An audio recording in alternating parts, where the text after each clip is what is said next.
প্রিয় দর্শকবৃন্দ, জীবন মানেই পরীক্ষা, জীবন মানেই সংগ্রাম। আর বিশেষ করে একজন নারীর জীবনে আল্লাহর পরিকল্পনা সবসময় ভিন্ন রকম হয়। আমরা অনেক সময় ভাবি, কেন আল্লাহ আমাদের এত কষ্ট দেন, কেন অশ্রু ঝরাতে হয়, কেন বারবার ভাঙতে হয়। কিন্তু আসলে প্রতিটি কষ্টের মধ্যেই লুকিয়ে থাকে সুখের অমূল্য উপহার। আল্লাহ তাআলা কাউকে বড় সুখ দিতে চাইলে প্রথমে তার অন্তরকে গড়ে নেন, ধৈর্য শেখান, আল্লাহর কাছে আরও বেশি করে ঝুঁকিয়ে দেন। আর তাই একজন নারীকে আল্লাহ যখন সত্যিকারের সুখ দেওয়ার পরিকল্পনা করেন, তখন তার জীবনে কিছু বিশেষ কষ্ট পাঠান। আজকের এই ভিডিওতে আমরা আলোচনা করব আল্লাহ কোনো নারীকে সুখ দেওয়ার আগে তাকে যে 5টি কষ্টের ভেতর দিয়ে নিয়ে যান। প্রতিটি কষ্টের মধ্যে রয়েছে গভীর শিক্ষা, রয়েছে হৃদয়ে ছোঁয়া বার্তা, আর রয়েছে আল্লাহর ভালোবাসার ইঙ্গিত। তাই ভিডিওটি শেষ পর্যন্ত মনোযোগ দিয়ে দেখবেন। আশা করি এটি আপনার হৃদয়কে স্পর্শ করবে এবং আপনাকে কষ্টের মাঝেও আল্লাহর রহমতের সৌন্দর্য খুঁজে পেতে সাহায্য করবে। প্রথম কষ্ট, মানুষ দ্বারা কষ্ট পাওয়া। প্রিয় বোন, আল্লাহ যখন কাউকে সুখ দিতে চান, তখন তিনি আগে তার ধৈর্য পরীক্ষা করেন। আর সেই পরীক্ষার বড় একটি মাধ্যম হচ্ছে মানুষের দ্বারা কষ্ট পাওয়া। হ্যাঁ, সবচেয়ে কাছের মানুষই অনেক সময় সবচেয়ে বড় কষ্ট দেয়। স্বামী, সন্তান, পরিবার বা প্রিয়জন, তাদের আচরণ, তাদের কথা অনেক সময় এমন গভীর আঘাত করে যে হৃদয় ভেঙে টুকরো টুকরো হয়ে যায়। কেন আল্লাহ এমন করেন? কারণ তিনি চান তুমি মানুষের উপর নির্ভর না করো। তিনি চান তুমি মানুষের ভালোবাসা থেকে নয়, বরং আল্লাহ ভালোবাসা থেকে শক্তি পাও। কুরআনে আল্লাহ বলেন, আর অবশ্যই আমি তোমাদের পরীক্ষা করব ভয়, ক্ষুধা, সম্পদের ক্ষতি, প্রাণের ক্ষতি এবং ফলের ক্ষতির মাধ্যমে। আর ধৈর্যশীলদেরকে সুসংবাদ দাও। সূরা বাকারা 2:155। এই আয়াত থেকে বোঝা যায় মানুষের কষ্টও আল্লাহর পরীক্ষা। আল্লাহ দেখতে চান এই কষ্টের মাঝেও তুমি কি তার দিকে ফিরে যাও নাকি হাল ছেড়ে দাও। প্রিয় বোন, মনে রেখো, যখন মানুষ তোমাকে কষ্ট দেয়, তখন সেটি আল্লাহর এক রহস্যময় পরিকল্পনা। কারণ মানুষের কষ্টের পরেই আসে আল্লাহর বিশেষ রহমত। তুমি যদি ধৈর্য ধরতে পারো, কান্নার মাঝে নামাজে দাঁড়াতে পারো, আর আল্লাহর কাছে দোয়া করতে পারো, তবে সেই কষ্টই হবে তোমার সুখের সিঁড়ি। মানুষ তোমাকে ভাঙবে, কিন্তু আল্লাহ তোমাকে গড়বেন, আর গড়বেন এমনভাবে যেভাবে তুমি নিজেও কখনো কল্পনা করনি। দ্বিতীয় কষ্ট, স্বপ্ন ভেঙে যাওয়া। প্রিয় বোন, আল্লাহ যখন সত্যিকারের সুখ লিখে দেন, তার আগে অনেক সময় তোমার প্রিয় স্বপ্নগুলো ভেঙে দেন। যেটা তুমি সবচেয়ে বেশি চেয়েছিলে, সেটা তুমি পাও না। যেটার জন্য তুমি রাত দিন দোয়া করেছিলে, সেটাই আল্লাহ তোমার কাছ থেকে সরিয়ে নেন। তখন মনে হয় জীবন অন্ধকার, সব কিছু শেষ, আর কোনো আশা নেই। অথচ সত্যি হলো আল্লাহ তোমাকে সেই স্বপ্ন থেকে বাঁচিয়ে দেন। কারণ তিনি জানেন ওই স্বপ্ন যদি পূর্ণ হতো, সেটি তোমার জন্য সুখ নয়, বরং কষ্ট বয়ে আনত। কুরআনে আল্লাহ বলেন, সম্ভবত তোমরা কোনো জিনিসকে অপছন্দ করো, অথচ সেটিই তোমাদের জন্য কল্যাণকর। আর সম্ভবত তোমরা কোনো জিনিসকে ভালোবাসো, অথচ সেটিই তোমাদের জন্য অকল্যাণকর। আল্লাহ জানেন, আর তোমরা জানো না। সূরা বাকারা 2:216।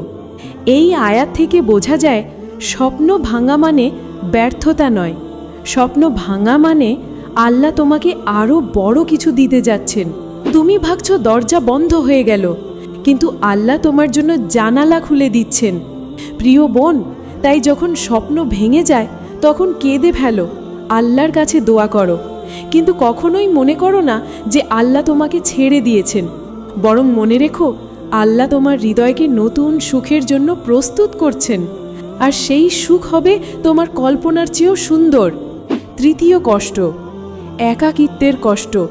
প্রিয় বোন, আল্লাহ যখন সত্যিকারের সুখ দিতে চান, তখন অনেক সময় তোমাকে একা করে দেন। যাদের ওপর তুমি ভরসা করেছিলে, তারা সবাই একে একে দূরে সরে যায়। বন্ধু নেই, আপনজন নেই, এমনকি সবচেয়ে কাছের মানুষও বুঝতে চায় না। মনে হয় পুরো পৃথিবী ফাঁকা, তুমি একা। কেন আল্লাহ এমন করেন? কারণ তিনি চান তোমার অন্তর একমাত্র তার উপর নির্ভরশীল হোক। আল্লাহ চান তুমি মানুষের দরজা ছেড়ে তার দরজায় কড়া নাড়ো।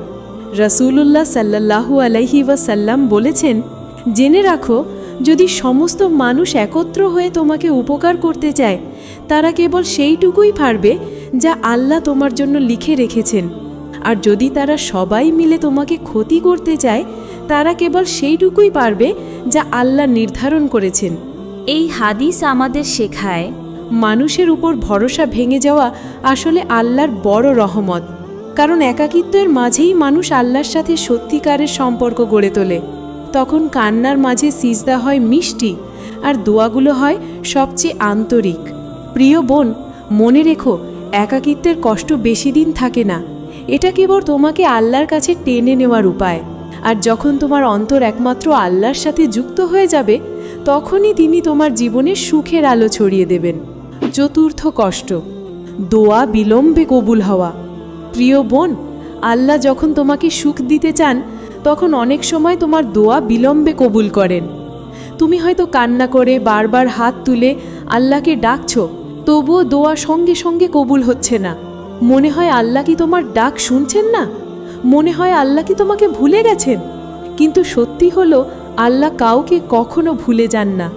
তিনি বলেন, তোমরা আমাকে ডাকো, আমি তোমাদের ডাকে সাড়া দেব। সূরা গাফির 40 নম্বর সূরা 60 নম্বর আয়াত। তাহলে দেরি হয় কেন?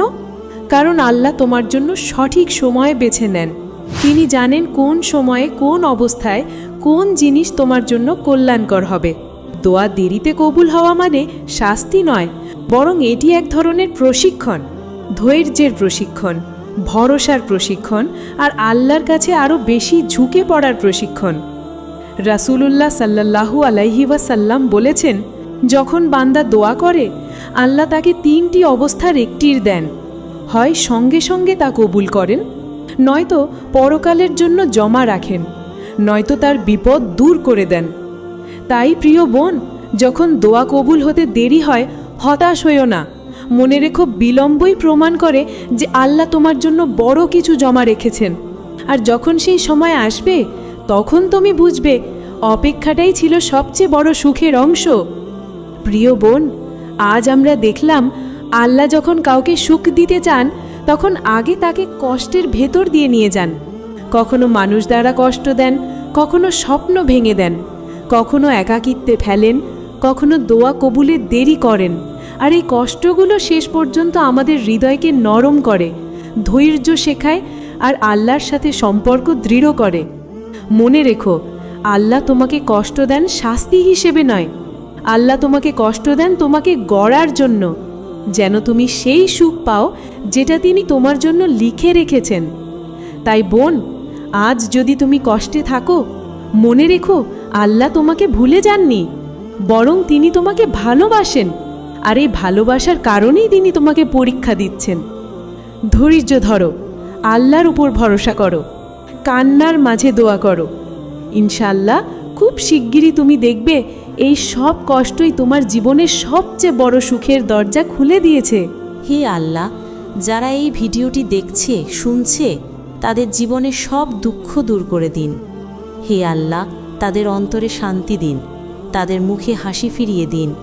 হে আল্লাহ, তাদের জীবনের প্রতিটি কষ্টকে সুখের দরজায় পরিণত করে দিন। হে আল্লাহ, তাদের দোয়া কবুল করুন, তাদের পরিবারকে হিফাজত করুন, তাদের রিজিক হালাল ও প্রশস্ত করে দিন। হে আল্লাহ, আমাদের সবাইকে আপনার প্রিয় বান্দা বানিয়ে দিন। আমিন।